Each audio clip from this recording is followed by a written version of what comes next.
mulianya suratul Fatihah, surah yang paling agung di dalam Al-Quran. Bahkan di hadis yang lain Abdullah bin Abbas berkata, kami sedang duduk bersama Rasul dan ada malaikat Jibril. Faqala Jibril, di saat dia berbicara sama Rasulullah SAW, terdengar suara dari langit seperti pintu baru terbuka. Faradhara Jibril ila as-sama, faqala ya Rasulullah, hadha babun lam yuftah abadan illa al-yawm, lam yuftah qad qabla dhalik. Tidak pernah pintu ini terbuka sebelum hari ini. Hari ini saja baru terbuka pintu ini.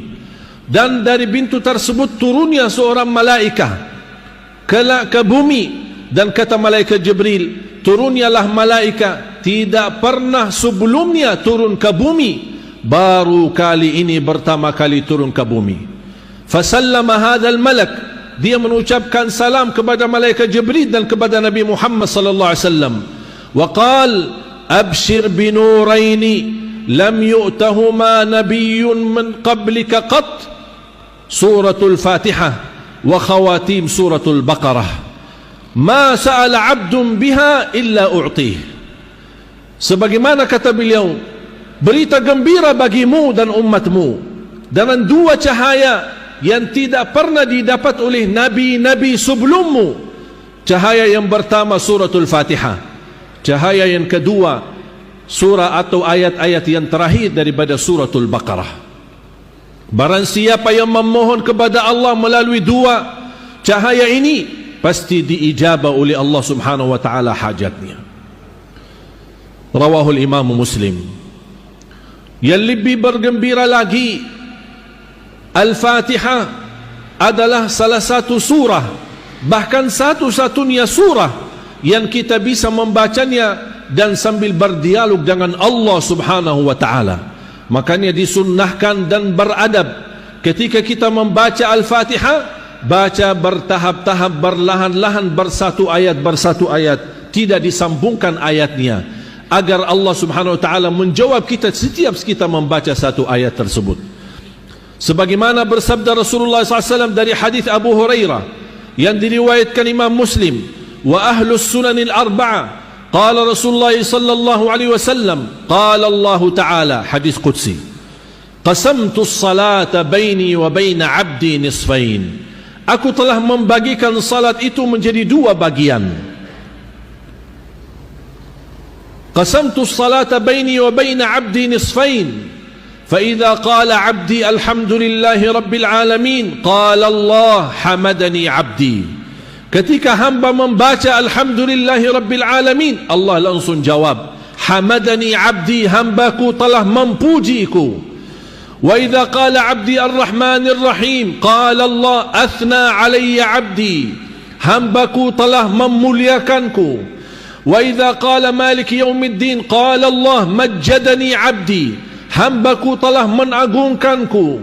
Iyyaka na'budu wa iyyaka nasta'in, Allah terus jawab, ini hadza baini wa baina 'abdi wa li 'abdi ma sa'al. Ini antaraku dan hambaku, dan apa yang dia minta aku jawab, aku berikan. Apa yang dia minta, habis dia memuji dan mengagungkan dan memuliakan Allah. Pertama permohonan dan yang paling agung memohon kepada Allah sesudah kita memuji Allah, ihdinas siratal mustaqim. Kita memohon petunjuk kepada Allah Subhanahu wa taala kepada jalan yang lurus. Qala Allah hadza li 'abdi ihdinas siratal mustaqim, ini untuk hambaku. Siratal ladzina an'amta 'alaihim ghairil maghdubi 'alaihim waladdallin. Qala Allah ini hadza li 'abdi, ini untuk hambaku. Amin, artinya Allahumma stajib, ya Allah mohon diterima. Qala Allah qad ajabt, diijabah oleh Allah Subhanahu wa taala. Di dalam suratul Fatihah ada dua macam doa, doa ibadah dan doa masalah. Apa beda doa ibadah dengan doa masalah? Doa ibadah yang isinya memuji Allah dengan segala pujian, tapi tidak ada permintaan sesuatu di dalamnya. Dan satu kata yang mewakili segala pujian bagi orang-orang yang tidak bisa memuji Allah dengan perkataan yang indah, dengan perkataan yang sempurna, dengan perkataan yang agung. Satu kata mewakili semua pujian-pujian yang kita ingin sampaikan kepada Allah dengan hanya mengucapkan alhamdulillahi rabbil alamin, segala puji bagi Allah Subhanahu wa taala.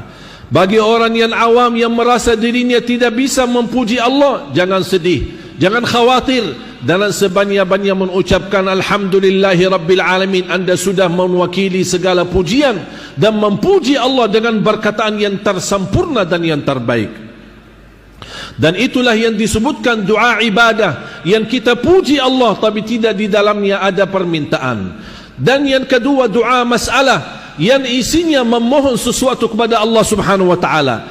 Dan sebaik-baik doa selalu diawali dengan doa ibadah, memuji Allah, baru kita masuk kepada tahap meminta kepada Allah. Dan sebaik-baik permintaan ihdinas siratal mustaqim, baru memohon kepada Allah sesuatu yang lain yang kita harapkan. Ma'asyiral muslimin yang dimuliakan Allah Subhanahu wa taala, Al-Fatihah merupakan doa bagi kita semua. Bagi orang-orang yang tidak bisa berdoa, yang tidak bisa mempanjatkan permohonannya kepada Allah, tapi keinginannya banyak, hajatnya banyak, keperluannya banyak, tapi dia tidak mengerti bahasa-bahasa doa yang pas atau yang paling enak atau yang paling tepat untuk kita memohon kepada Allah. Jangan khawatir, dengan kita membaca Al-Fatihah, apapun yang kita niatkan akan Allah kabulkan hajat kita. Bukan hanya untuk orang yang sudah wafat kita bacakan Al-Fatihah, kita yang masih hidup perlu membacakan Al-Fatihah sebagai obat untuk diri kita, sebagai ruqyah buat diri kita, bahkan sebagai obat untuk melindungi anak-anak kita dari segala bahaya dan keburukan. Al-Fatihah mewakili segala doa bagi orang-orang yang tidak bisa berdoa kepada Allah dalam bahasa Indonesia maupun bahasa Arab. Makanya jamaah sekalian, jangan disia-siakan. Bahkan ada sebagian ulama menjadikan Al-Fatihah wirid sehari-harinya, dari habis subuh sampai terbit matahari di pagi hari, menjadikan wirid berkali-kali membacakan Al-Fatihah untuk dirinya dan untuk keluarganya. Al-Fatihah memang surah yang paling agung, sebagaimana ayat Al-Kursi, ayat yang paling agung di dalam Al-Quran. Ma'asyiral muslimin, jangan sia-siakan suratul Fatihah. Mari kita sama-sama menghayati 17 kali kita baca dalam sehari-hari kita, dalam salat fardu kita. Tapi gimana kita belum merasakan tersentuh hati kita saat kita berbicara langsung sama Allah dan Allah menjawab kita di setiap satu ayat yang kita baca dari suratul Fatihah.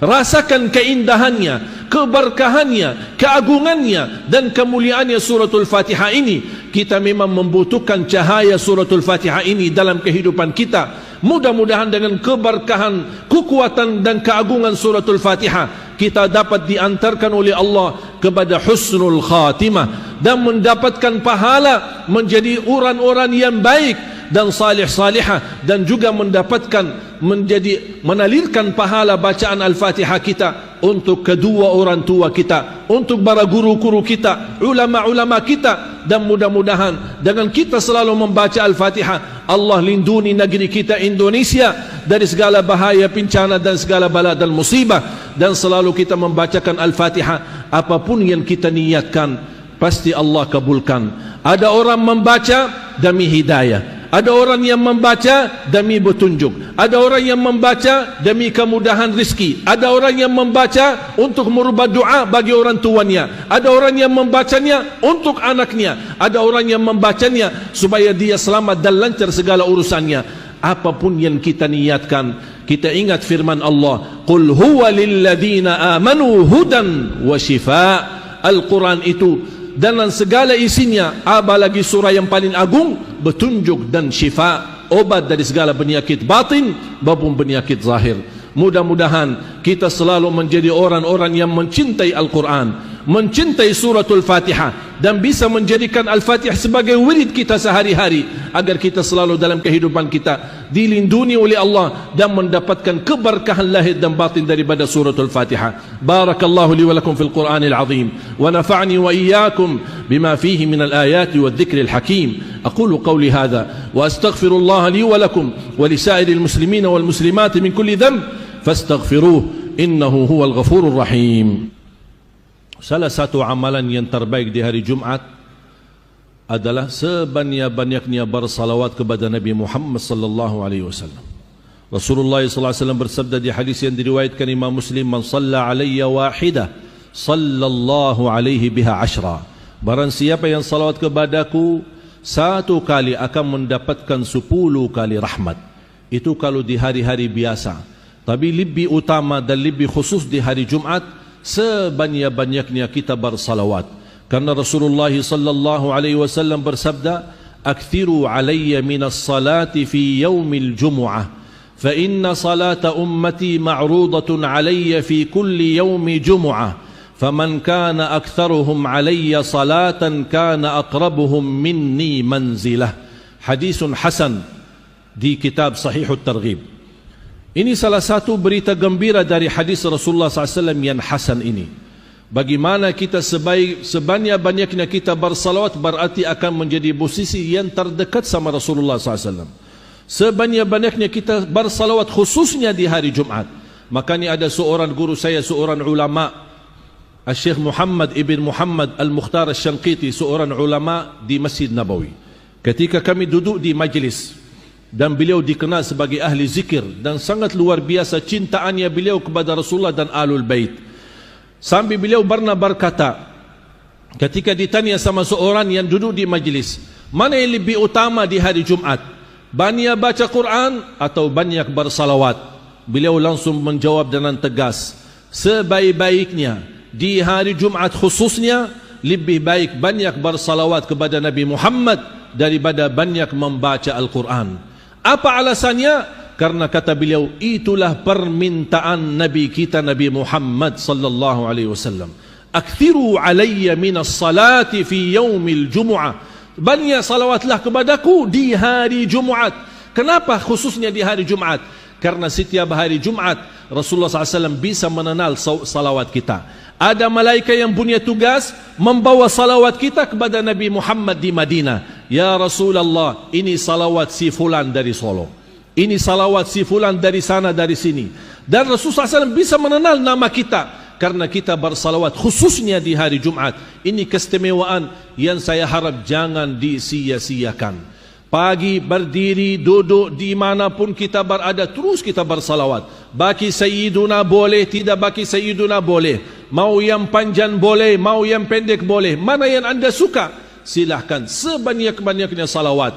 Dijamin dengan banyak salawat, selain kita menjadi dekat manzilatan inda Rasulillah, dekat posisi kita bersama Rasulullah SAW, kita akan terjamin mendapatkan syafaatnya Nabi Muhammad SAW.